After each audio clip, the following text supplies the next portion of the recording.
Turma, na atividade 4, nos diz o seguinte: Lucas e Matheus jogam no mesmo time de futebol de areia. No último campeonato, os dois juntos marcaram 32 gols.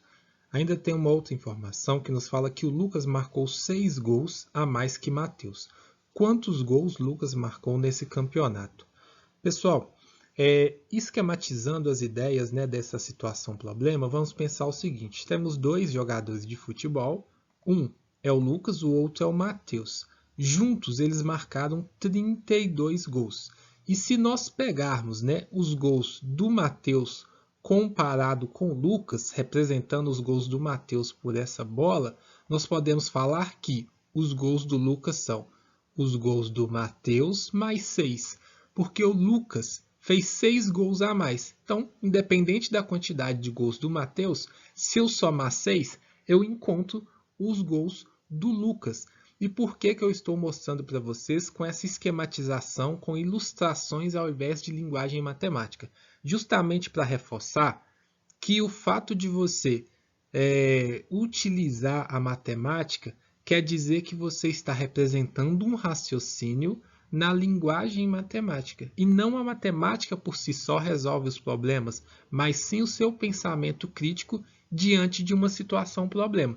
Então, crie o hábito sempre de coletar as informações da situação problema, representá-las e, posteriormente, você vai utilizando dos recursos matemáticos. Como, por exemplo, aqui agora. Eu estava representando por essa bolinha, agora eu vou utilizar uma letra, X. Então, eu vou falar que os gols do Matheus é representado por X. Se os gols do Matheus é representado por X, eu posso falar que os gols do Lucas seria X mais 6. E aí, juntamente com 32, eu criaria uma relação válida, uma equação que representaria a situação. Porque eu poderia falar que x mais 6, ou seja, os gols do Lucas mais os gols do Matheus, que é representado por x, é igual a 32.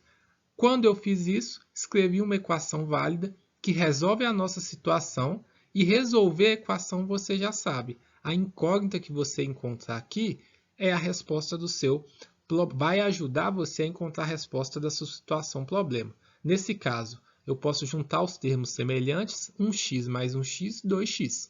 E aqui tem o 6, que eu preciso reescrever ele no segundo membro, ou seja, passar ele para o segundo membro, e quando eu faço isso, eu utilizo a operação inversa. Aqui nós estávamos somando 6, do outro lado nós vamos subtrair 6. Então fica 2x igual a 32 menos 6, 2x é igual a 26.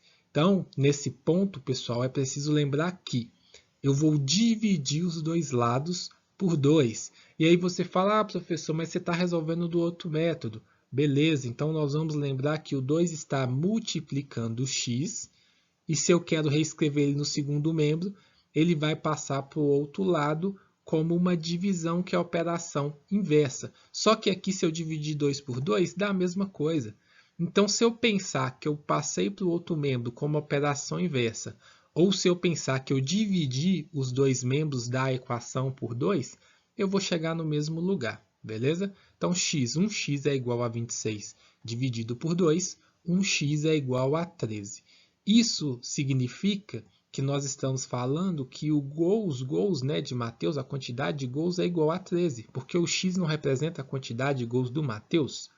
Se o Matheus fez 13 gols, nós conseguimos concluir que o Lucas fez 19, porque 13 mais 6 é 19. Ou seja, Lucas marcou 19 gols e procede, porque 19 é 6 gols a mais que 13, que é a quantidade de gols que o Matheus fez.